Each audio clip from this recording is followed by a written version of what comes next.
Esta semana vamos a estudiar la fisiopatología renal. Los temas están articulados entre los teóricos y los trabajos prácticos y sus seminarios.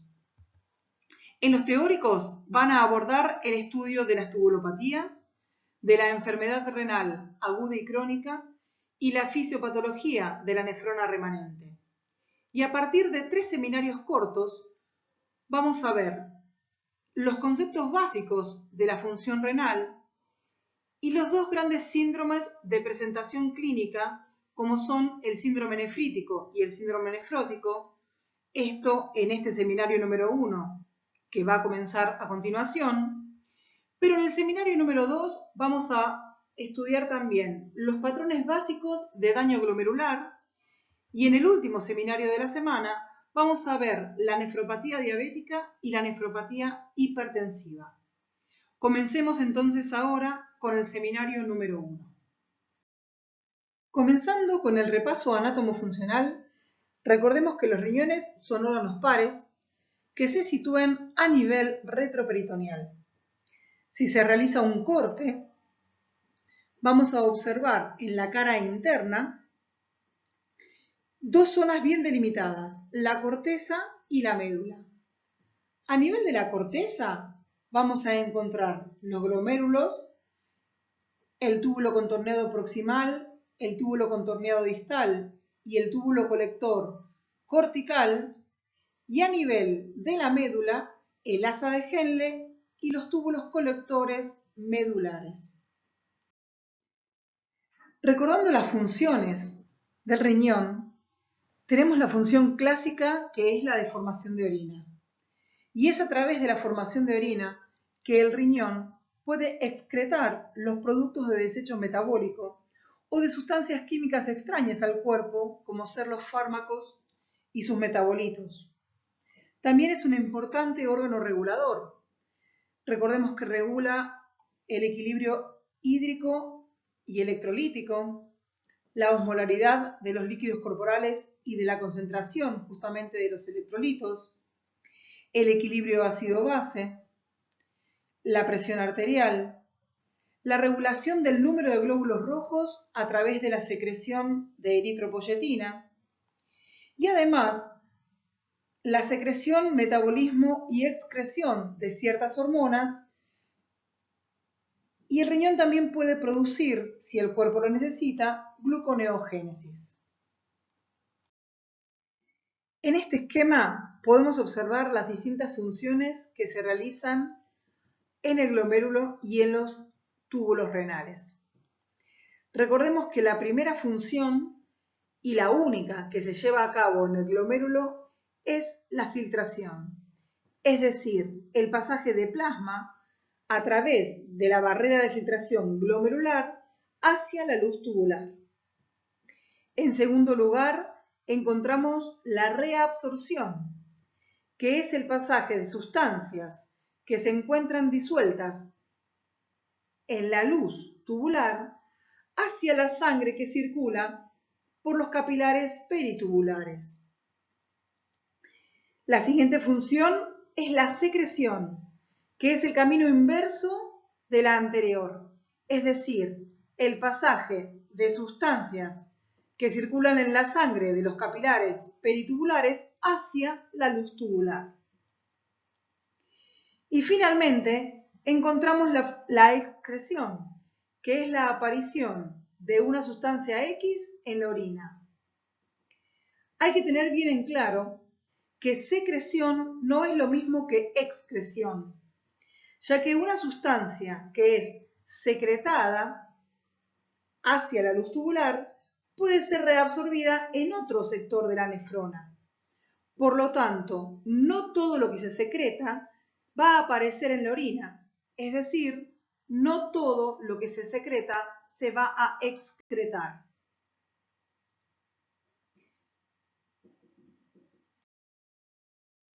La filtración glomerular va a depender de diferentes factores que pueden ser agrupados en 2. Por un lado, los factores hemodinámicos y por el otro, los factores relacionados con la barrera de filtración y con el soluto al filtrar. Teniendo en cuenta los factores hemodinámicos, sabemos que la presión efectiva de ultrafiltración se calcula como la diferencia entre las presiones hidrostáticas y oncóticas. Recordemos que la presión hidrostática es la principal fuerza que favorece el filtrado y que a esta hay que restarle las dos presiones que se oponen. Una es la presión oncótica del capilar glomerular y la otra la presión hidrostática de la cápsula de Bowman. De esta forma se calcula la presión efectiva de ultrafiltrado. Si a esta presión la multiplicamos por la constante de filtración, o KF, vamos a obtener el volumen de filtrado glomerular. El KF da indicios de las características de la barrera de filtración y del soluto que se va a filtrar. La barrera de filtración, recordemos que está formada por tres capas: el endotelio fenestrado, la membrana basal y la capa epitelial, que es la capa de podocitos. Las tres capas son las que van a permitir la formación de un poro funcional que va a permitir el pasaje de determinadas moléculas de acuerdo con su tamaño. Pero otra característica que tiene la barrera de filtración es que tanto el endotelio, la membrana basal, como los podocitos poseen cargas negativas. Por lo tanto, las sustancias con carga negativa van a tener mayor dificultad para atravesar el poro funcional. Esto quiere decir que las sustancias con cargas positivas van a tener mayor facilidad para atravesar el poro funcional, seguidas por las sustancias neutras y finalmente por las sustancias con carga negativa.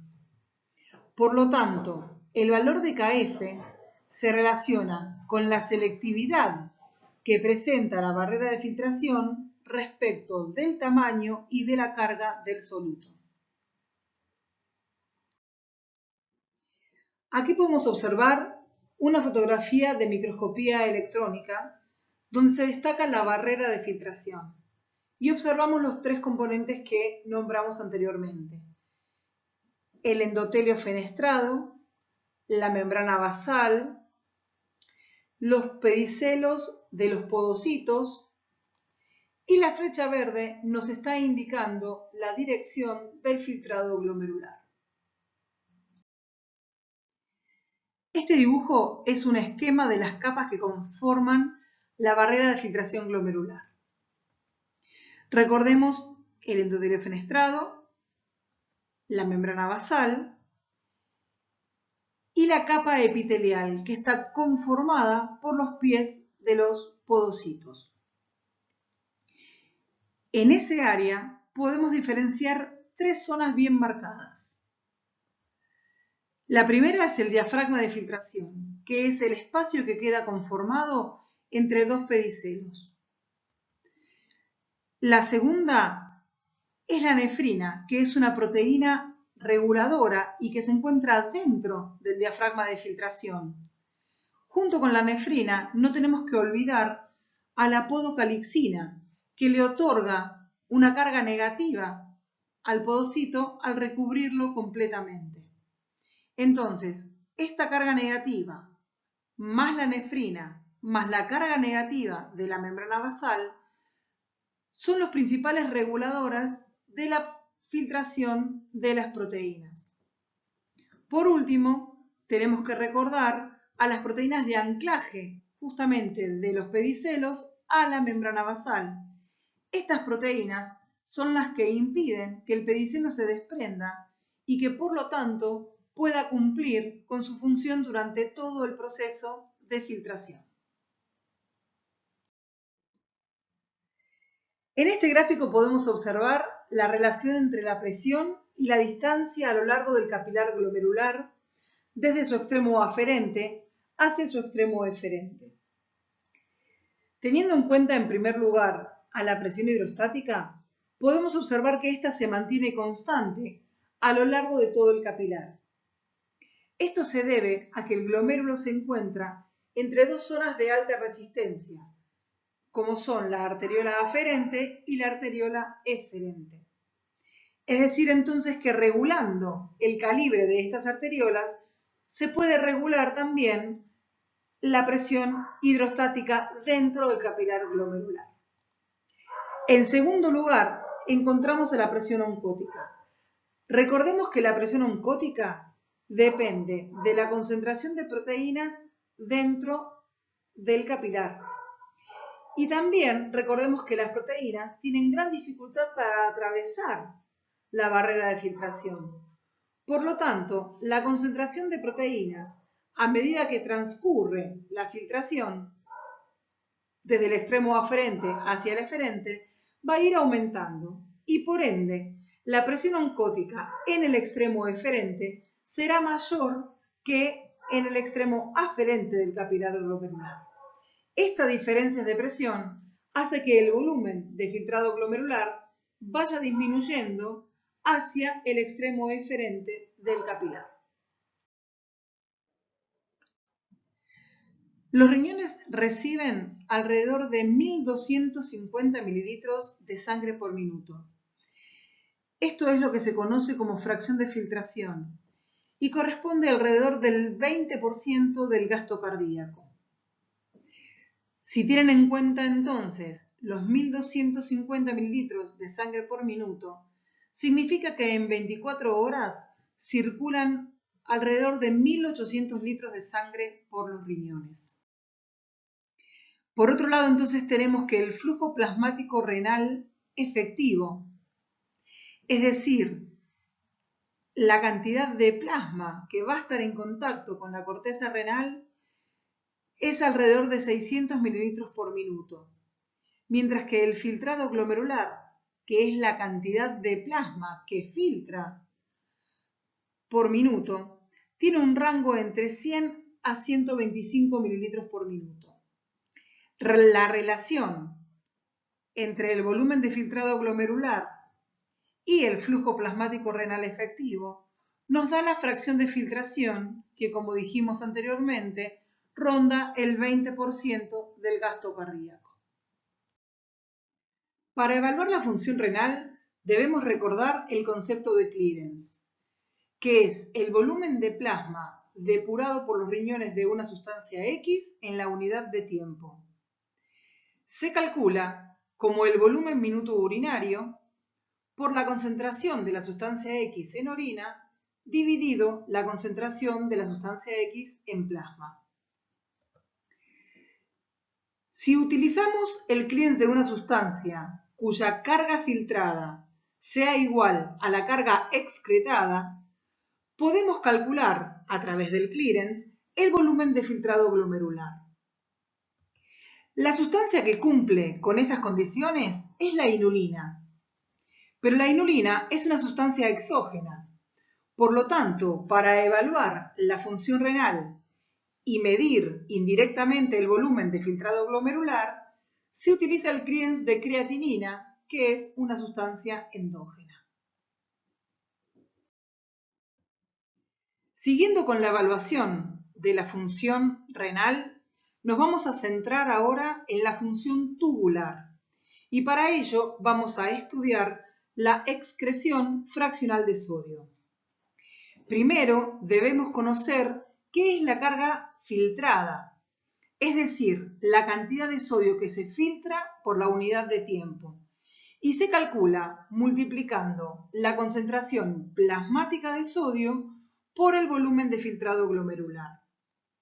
De la misma forma, la carga excretada, es decir, cuánto se excreta de sodio en la unidad de tiempo, la obtenemos multiplicando la concentración de sodio en orina por el volumen minuto urinario.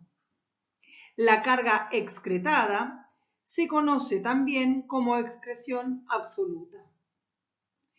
Pero dijimos que nos interesa la excreción fraccional, es decir, la relación que existe entre la carga excretada en función de la carga filtrada.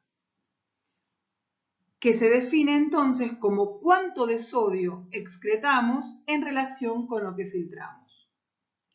Si este valor lo multiplicamos por 100, vemos que el porcentaje de sodio que se excreta en relación al que se filtra está alrededor del 0,5%. Recordemos que prácticamente el 99% de sodio se reabsorbe a nivel tubular. Por lo tanto, el valor normal de la excreción fraccional de sodio siempre es menor al 1%. Valores mayores, específicamente mayores al 3%, nos hablan de un daño en la función tubular.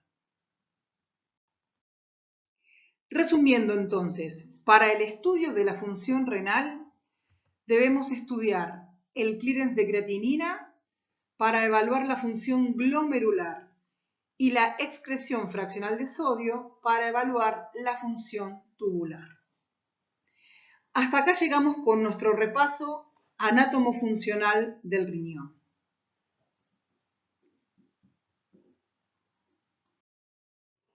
Comenzamos ahora con el estudio de las presentaciones clínicas de las enfermedades glomerulares, es decir, de las glomerulopatías. Dentro de estas presentaciones clínicas podemos encontrar cuadros de microhematuria y proteinuria de bajo grado, hematuria macroscópica, glomerulonefritis rápidamente progresiva que evoluciona a una enfermedad renal aguda, síndrome glomerular progresivo que evoluciona a una enfermedad renal crónica, y los dos cuadros que vamos a ver a continuación, que son el síndrome nefrítico y el síndrome nefrótico.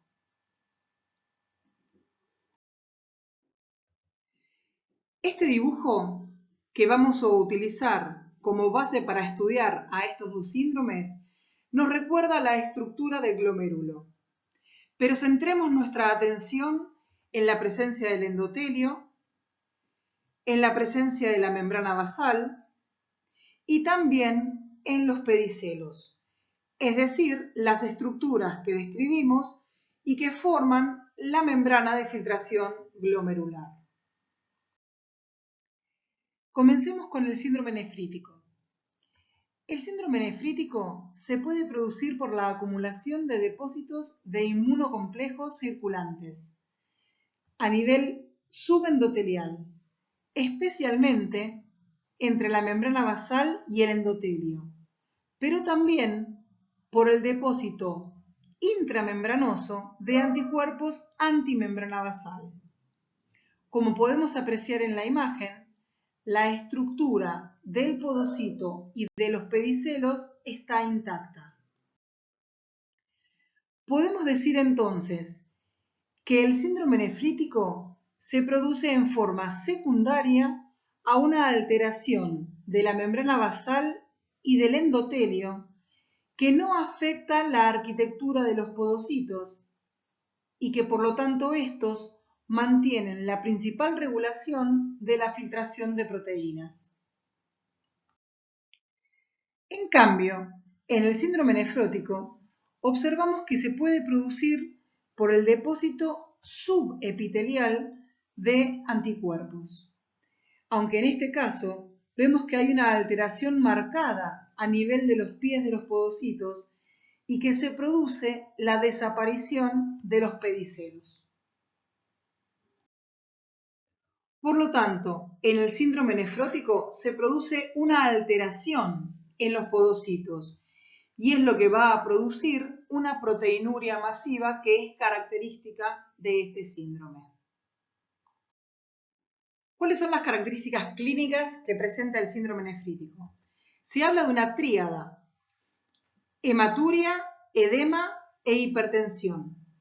Y teniendo en cuenta las etiologías, la más común es que el síndrome nefrítico aparezca luego de una infección faríngea o de la piel por cepas de estreptococos que afectan al riñón.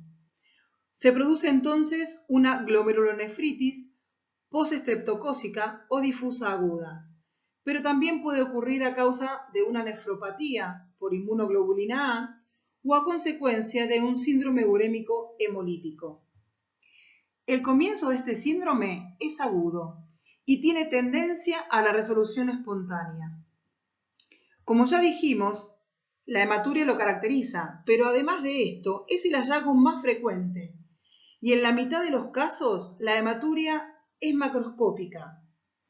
Podemos encontrar hematíes dismórficos, es decir, que tienen su forma alterada, y esto nos indica que la causa de la hematuria se encuentra a nivel glomerular. También, con frecuencia, se pueden encontrar cilindros hemáticos en el sedimento urinario.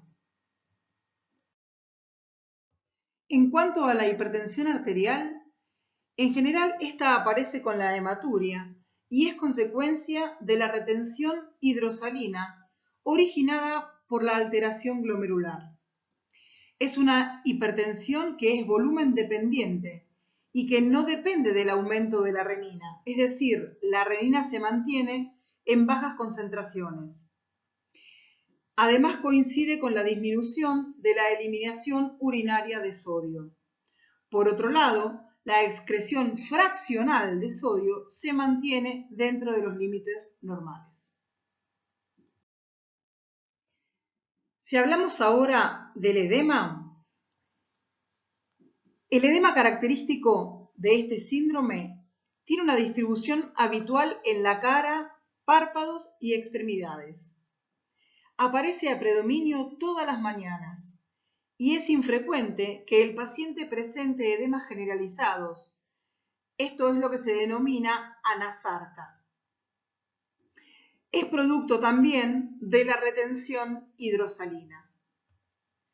Por otro lado, la proteinuria no es selectiva, es decir, que se van a perder proteínas de diferentes pesos moleculares, tanto pequeñas como grandes, y los valores de proteinuria rondan alrededor de 1 a 2 gramos al día.